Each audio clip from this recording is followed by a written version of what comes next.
Entre 6 000 et 7 000 visiteurs sont enregistrés par mois au mémorial du Père de la Révolution, Thomas Sankara, dont l'œuvre vient au souvenir des Burkinabés. Aujourd'hui 4 août, il y a 38 ans, à la même date, il menait la première révolution de la Haute-Volta. Dans ce journal, nous vous emmenons visiter ou revisiter le mémorial, symbole donc de cette étape de l'histoire du Burkina. Et les idéaux donc de Thomas Sankara font l'objet de mariages politiques. UNIRPS et le MPS ont annoncé leur fusion à travers la signature d'un protocole. Ensemble, les deux parties veulent unir leurs forces afin donc de porter haut et fort les idéaux du père de la Révolution. Aujourd'hui, jour heureux et nouveau pour Maître Benewende Sankara de l'UNIRPS. Vous l'entendrez dans ce journal. Enfin, le ministère en charge de l'Éducation nationale avance dans les préparatifs des assises nationales. Dans la matinée de ce 4 août, ouverture de l'atelier de validation du document de base de la rencontre. Les propositions qui devront conduire donc les échanges seront examinées durant 3 jours.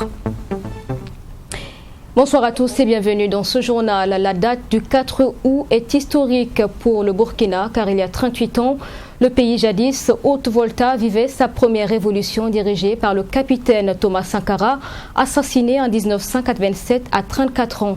Le souvenir de l'homme et de son empreinte sont immortalisés à travers le monde, surtout au Burkina, notamment par un mémorial sur le site de l'ex-conseil de l'entente de l'époque où il a trouvé la mort. Le statut érigé sur ce mémorial en 2019 a fait l'objet de fortes railleries et critiques sur sa conformité à l'image du capitaine. Mais le mémorial Thomas Sankara est le site touristique le plus visité en 2020 au Burkina. Au moins 6 000 visiteurs par mois donc, motivés par différentes raisons. Fatima Tanikima. Il y a 38 ans, ce site faisait office du siège du Conseil de l'Entente.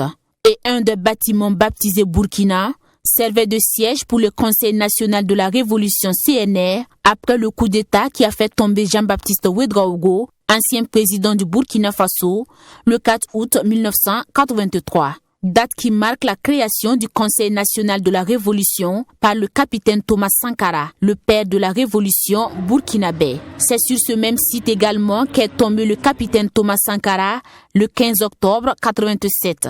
Aujourd'hui, c'est un lieu qui lui rend hommage, le mémorial Thomas Sankara. Ce mémorial toujours en chantier est le site qui accueille le plus grand nombre de touristes à Ouagadougou. Aujourd'hui, on a en moyenne entre 6 000 et 7 000 visites par mois. Et souvent, on cumule des visites journalières de 200 à 400 visites journalières. Donc, ce qui est immense. Quand on regarde dans les autres sites, en tout cas avec le temps Covid qu'il fait, on se dit qu'on a fait les recoupements. On est le site le plus visité du Burkina en l'espace d'une année. On a comptabilisé 114 000 visiteurs sur le site du mémorial Thomas Sankara. Qu'est-ce qui explique cette importante attraction? Est-ce la gratuité des visites ou l'histoire qui entoure ces sites? Selon Luc Damiba, le nouveau secrétaire permanent du Comité international du mémorial Thomas Sankara, plusieurs raisons sont à l'origine de cette affluence. Si certains viennent juste pour contempler la statue, d'autres s'intéressent à l'histoire du père de la Révolution du 4 août 1983. Là où Sankara est tombé, c'est également dans ce site-là. Donc il y en a qui ne savaient pas, qui n'avaient jamais visité où il est tombé. Donc un peu plus loin derrière nous, il y a le site où Sankara est tombé, avec ses 12 compagnons. Donc ce site-là reste intact. C'est le bâtiment Burkina dans le cadre de répartition des bâtiments du Conseil de l'Entente. Alors ça aussi c'est une curiosité pour les visiteurs. Et les gens veulent ressentir l'émotion de ce qui s'est passé le 15 octobre 1987. Parmi ces visiteurs curieux figure Cheikh Amadou Tidiane Mani, doctorant sénégalais. Il dit travailler sur les représentations médiatiques de la mort de certains leaders africains comme Thomas Sankara, d'où sa présence au Burkina Faso et sur le site du mémorial Thomas Sankara. C'est la première fois que je viens au Burkina et je crois que le mémorial Thomas Sankara, c'est un passage obligé pour nous Africains, jeunes Africains qui nous inspirent de Thomas Sankara. Comme tout Africain, comme tout Burkinabé ou Sénégalais, c'est une fierté. C'est une fierté pour nous qu'on se souvienne de nos grands hommes, qu'on essaie en fait de transmettre aux générations futures, surtout à nos jeunes frères, à nos jeunes sœurs, les valeurs qu'incarnait Thomas Sankara et les autres leaders. Ce site touristique qui suscite de l'engouement aujourd'hui est encore dans sa phase embryonnaire, selon Luc Damiba. Il reste encore des réalisations à mettre en place. Il y a la phase de construction de mausolées et des annexes. Il y a la phase de construction de la tour Sankara, des parcs. Et puis, il y a la phase d'aménagement des parkings et des autres points annexes. Donc, ces trois phases-là, rien n'a commencé pour l'instant.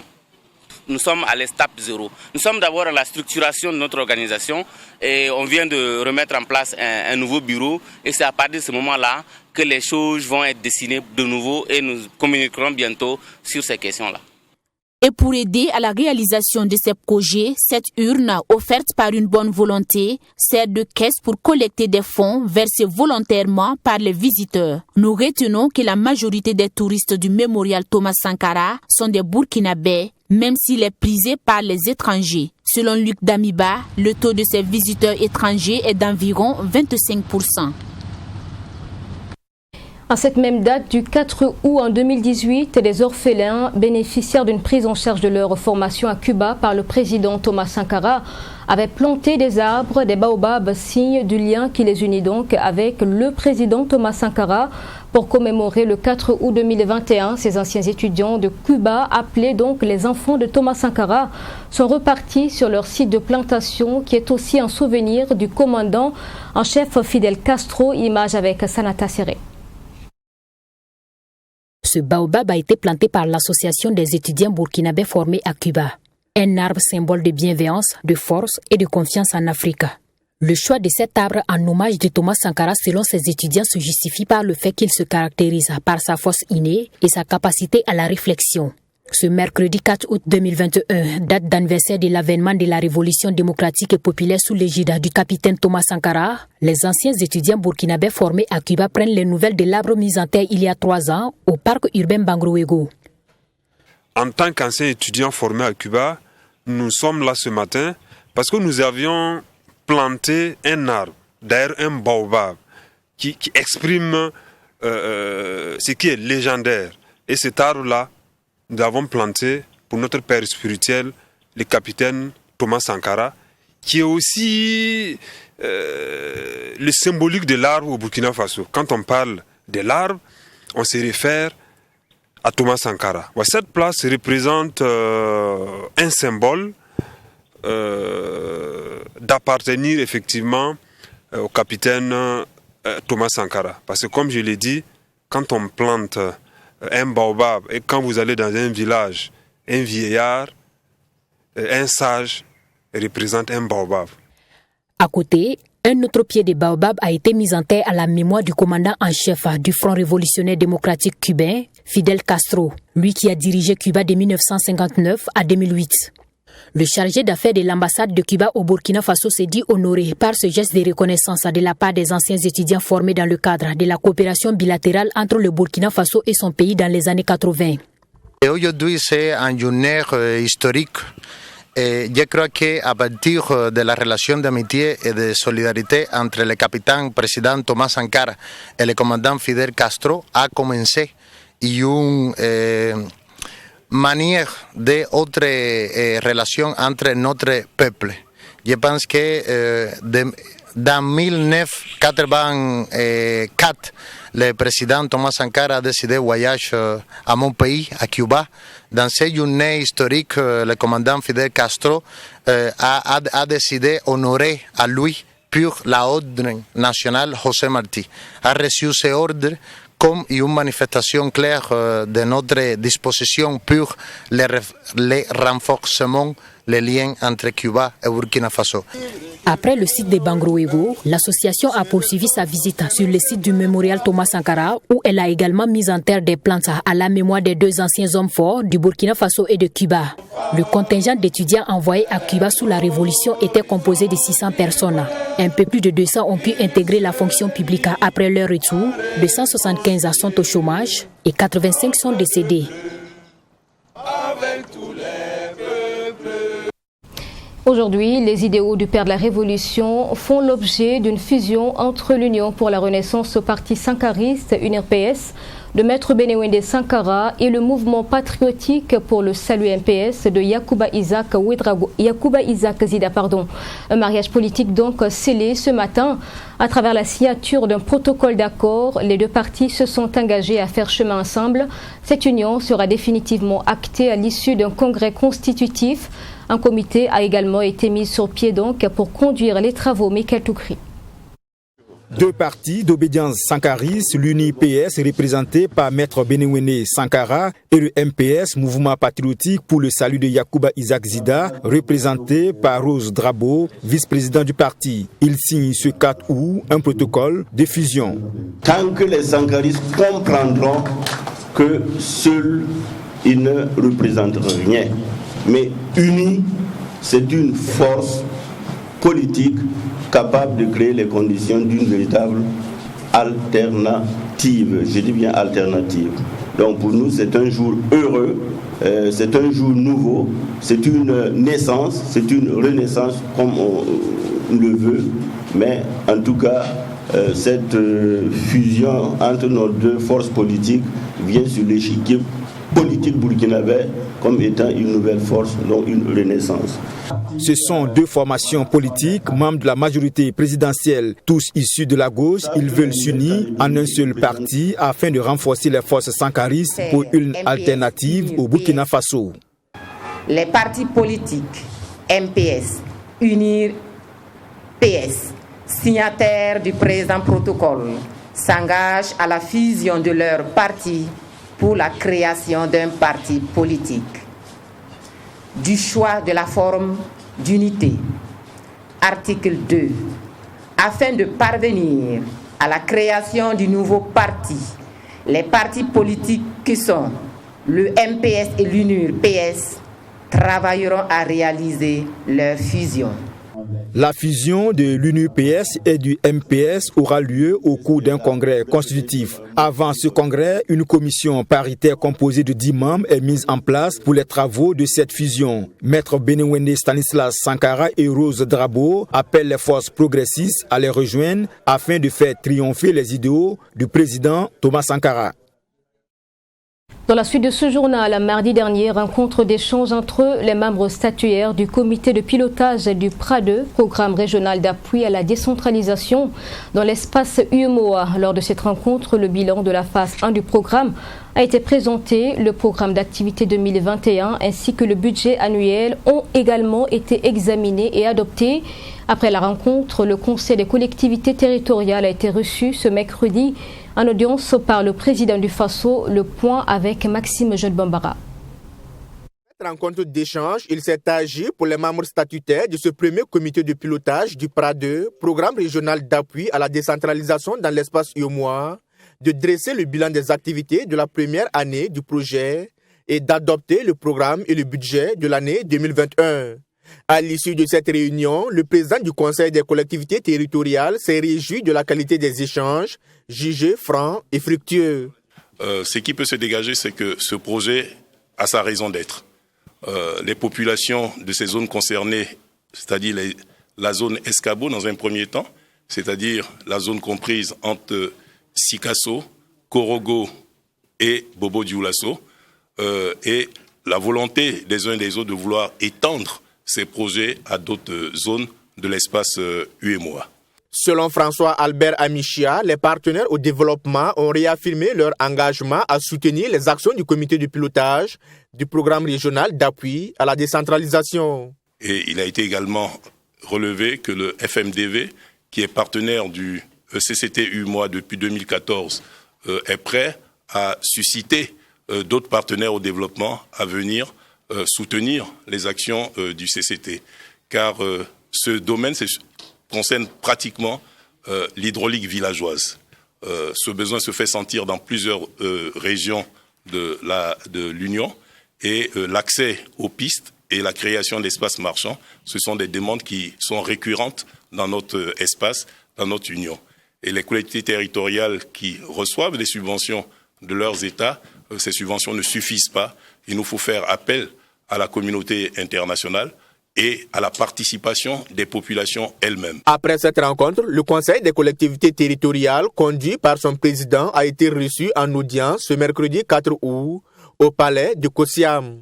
Le chef de la délégation dit être venu demander l'appui et le soutien du président du Faso en tant que président de la conférence des chefs d'État et de gouvernement de l'UEMOA. Il était important que nous puissions venir saluer le président du Faso, se présenter à lui et surtout lui faire part des travaux qui ont été effectués par le CCT et surtout envisager durant son mandat en tant que président de la conférence des chefs d'État et de gouvernement ce que nous comptons faire et solliciter son appui et son soutien.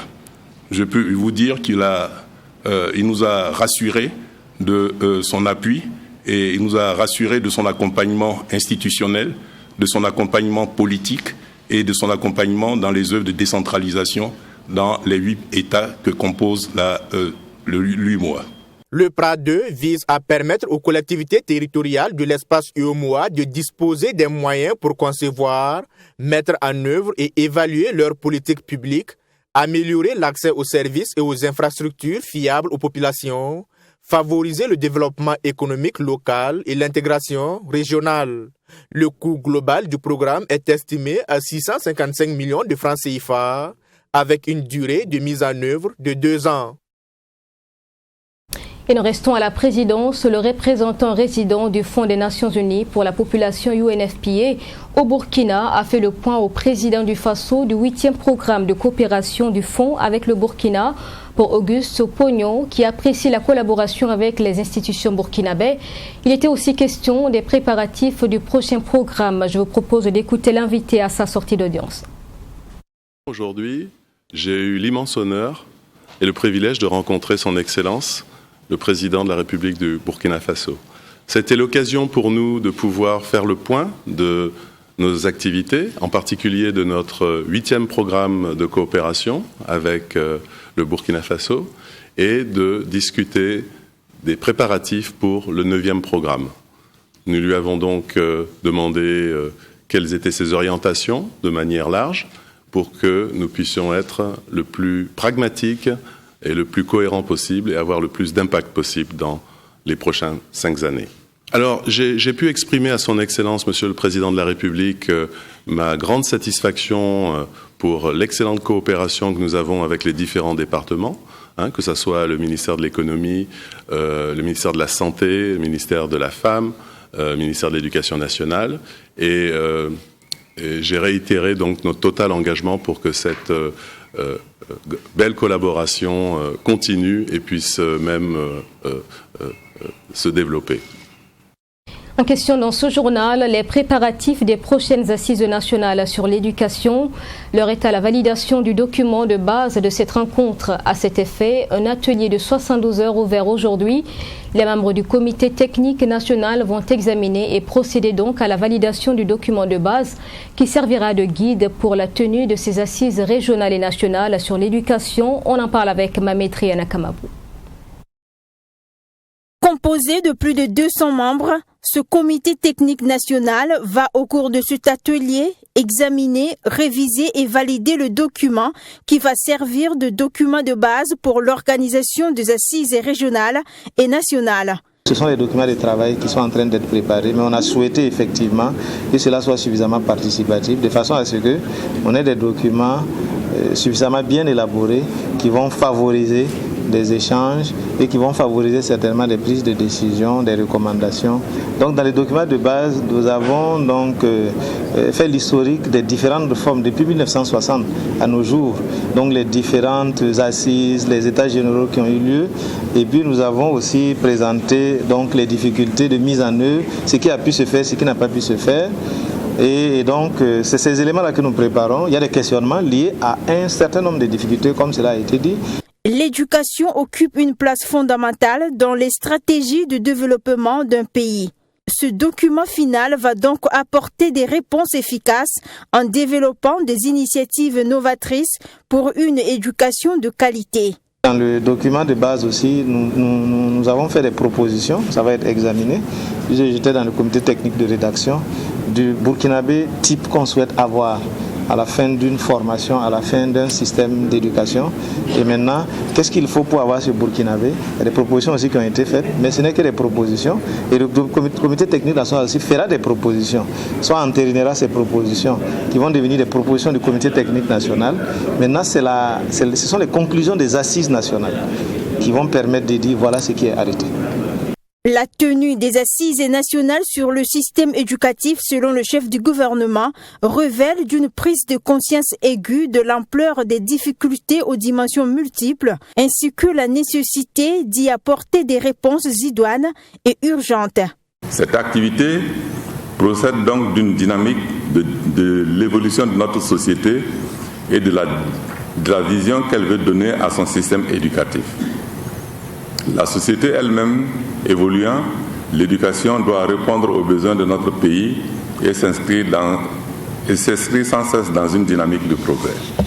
Notons que ce comité technique national est composé de représentants d'OIC, d'institutions et des partenaires techniques et financiers. Selon le ministre de l'Éducation nationale, plusieurs questions qui minent le système éducatif seront évoquées lors des assises nationales. En ce moment, la tension monte à la Caisse nationale de sécurité sociale, la CNSS. En effet, la Confédération générale du travail offre au directeur général seulement 2 choix: appliquer l'arrêté numéro 111 du 17 juin 2021 de la Cour de cassation ou démissionner. Lassane Sawadgo, le directeur général, est accusé d'être impliqué dans l'affaire dite de recrutement frauduleux. Face à la presse donc, à la Bourse du Travail, la CGTB CNSS a donné de la voix. Vous pourrez tout comprendre à travers les explications de Fatima Tanikiema. Il faut que Lassane applique cet arrêt ou quitte la CNSS. Des propos qui viennent conforter la position de la coordination des comités de la Confédération générale du travail du Burkina, section Caisse nationale de sécurité sociale, CGTB-CNSS, quant à l'application de l'arrêté numéro 111 de la Cour de cassation. Cet arrêté qui demande l'annulation de l'ordonnance numéro 159 de la Cour d'appel qui a autorisé l'intégration des agents frauduleusement recrutés au sein de la CNSS. Selon les conférenciers du jour, le directeur général de la CNSS refuse de mettre en œuvre cette décision de justice parce qu'il est directement impliqué dans l'affaire dite de recrutement frauduleux. Et quand nous prenons les auditions de la gendarmerie, vous voyez que là-dedans, il y a des candidats qui disent qu'ils n'ont de lien qu'avec M. Lassane Savadogo. Ce n'est pas nous qui le disons. Ça y est dans les PV de la gendarmerie. Et donc nous disons effectivement, c'est parce que M. Lassane a bénéficié bel et bien de la fraude qu'il refuse d'appliquer l'arrêt. Et c'est pour cela que nous disons que c'est une faute de gestion de la part de M. Lassane Savadogo. L'autre question à l'ordre du jour à ce point de presse, c'est le départ de Lassane Sawadogo, directeur général de la CNSS. Selon Seydou Kone et ses camarades, il est admis à la retraite depuis 2019. On estime qu'à un certain âge, selon la catégorie et quoi, on laisse la place aux petits frères, aux enfants. Voilà. Ça, c'est la politique d'emploi du Burkina. Voilà. Sinon, si M. Lassane avait fait entreprise Lassane Savadogo et frère, on n'allait pas aller lui demander d'aller à la retraite. Voilà. Mais là, nous sommes dans un établissement public de prévoyance sociale qui fait la promotion de la retraite. Mais pourquoi lui, il a peur d'aller à la retraite pendant que la caisse elle-même fait la promotion de la retraite? Nous gérons des retraités. Voilà, il faut qu'il dépose son dossier, on va traiter. Selon ses responsables syndicaux, le salaire que perçoivent les 84 agents mis en cause en juillet 2021 est une dilapidation des cotisations des travailleurs et des employeurs du Burkina Faso. Pour une sortie de crise, la CGTB section CNSS appelle à l'intervention des autorités compétentes sur la gestion de la CNSS. Elle a également souligné qu'une lettre d'explication datant du 2 août a été adressée au secrétaire général de la coordination des comités CGTB par Lassane Kabouré, directeur général de la CNSS. Et cela s'apparente selon la coordination à de l'intimidation. Le 31 juillet dernier, à Bobo-Dioulasso, l'ancien directeur général du Laboratoire national du bâtiment et des travaux publics avait été désigné patron de l'année par l'Association des secrétaires professionnels du Burkina.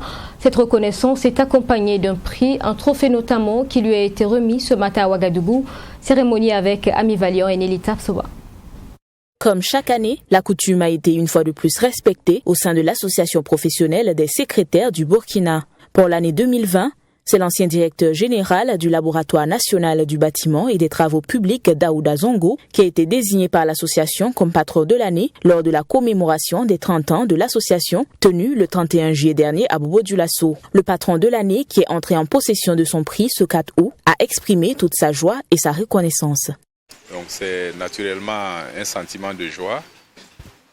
Sentiment de joie pour avoir reçu cette distinction parce que tout au long de l'année 2020, nous avons eu pas mal de difficultés, notamment la crise sécuritaire qui a touché le LNBTP, le Covid également. Mais malgré cela, ce sont des efforts que nous avons eu à déployer et ce sont ces efforts qui sont reconnus aujourd'hui.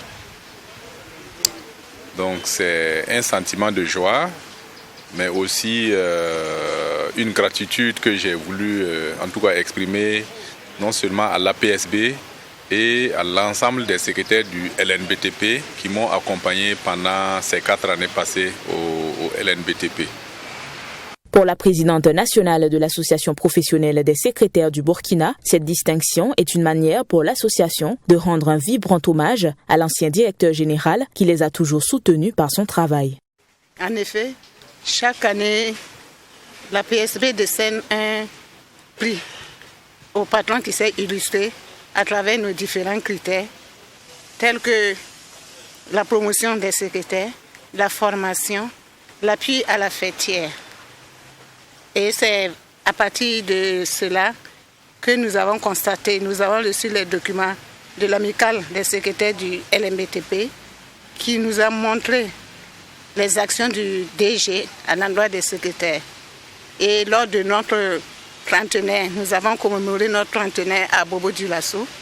Nous avons décerné le prix de patron de l'année 2020 à M. Zongo Daouda pour ses actions. Cette cérémonie a été une occasion pour l'association de remettre un trophée également au nouveau directeur général du Laboratoire national du bâtiment et des travaux publics, une manière de l'encourager dans ses fonctions. À Kaya, dans le San Matenga, les fidèles parieurs de la loterie nationale burkinabé disposent désormais d'un espace course en direct ECD. Ils pourront donc maintenant suivre les courses des chevaux en direct, parier et jouer également. Cet espace vient en effet rendre plus agréable et vivant leurs expériences de jeu paris, cérémonie d'inauguration, mardi avec notre correspondant, avec notre reporter Sanata Seré. Cette nouvelle salle, encore appelée Espace Course en direct ECD de la ville de Kaya qui vient d'être inaugurée, est composée de 8 guichets et d'une salle informatique. Elle dispose également d'un espace client avec 8 écrans télé dont 4 pour les courses et 4 autres pour les gains. Cette activité, selon le directeur général de la LONABE, s'inscrit dans le cadre de la politique d'extension géographique des activités de la Nationale des Jeux du hasard sur toute l'étendue du territoire. La salle ECD était le chaînon manquant au niveau de l'agence de Kaya. Aujourd'hui, c'est une réalité et qui est aujourd'hui offerte. C'est une opportunité qui est offerte à la clientèle de suivre et de faire beaucoup, de suivre les courses en direct et de faire beaucoup de paris, beaucoup de richesses également. Vous avez eu l'opportunité de voir ce qui se passe à l'intérieur. La possibilité pour les parieurs de jouer et de miser sur 2 réunions à la fois. Et donc, en termes de possibilités de recettes, vous comprenez que chaque 15 minutes, le parieur peut jouer. Et pour la Lonabé, c'est autant de recettes qui sont engrangées.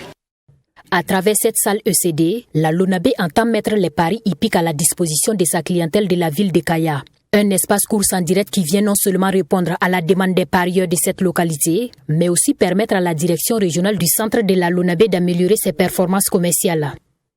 Au niveau de la ville de Kaya, nous avons 3 produits présentement. C'était les produits à grattage, sont composés de la téléfortune et de la tombola Minute Plus, et également du pari mutuel urbain. Donc, les parieurs de la ville de Kaya nous ont demandé d'ouvrir une salle de jeu ECD à Kaya. Et nous avons répondu favorablement à leur demande. Ça va nous permettre à nous aussi d'améliorer nos performances commerciales. Cette salle ECD vient augmenter le nombre de salles de la région du centre à 24 salles. Les jeux espace course en direct de la Lonabé permettent aux parieurs de miser chaque jour sur une diversité de courses hippiques en direct des hippodromes français. L'ouverture de cette salle ECD vient après celle de la ville de Houndé et de Gawa. C'est Waigia qui sera la prochaine ville bénéficiaire de cette infrastructure, à en croire la directrice régionale du centre de la Lonabé. Et puis nous terminons avec l'actualité sportive. Les sportifs donc burkinabés aux Jeux Olympiques de Tokyo, Marthe Kouala dans l'heptathlon occupait donc la 20e place du classement général. Avec donc 2714 points au compteur, après 3 épreuves 100 mètres haies, 100 hauteur, lancer de poids. Marthe Kouala, blessée, n'a pas pris part aux 200 mètres haies et est très incertaine pour la suite. Demain, l'espoir d'une première médaille olympique pour le Burkina repose désormais uniquement sur Fabrice Zango qui sera présent donc cette nuit pour la finale du triple saut. Et voilà pour ce journal. Merci de l'avoir suivi. Je vous souhaite une excellente suite à notre compagnie. Je vous retrouve demain à 7h30.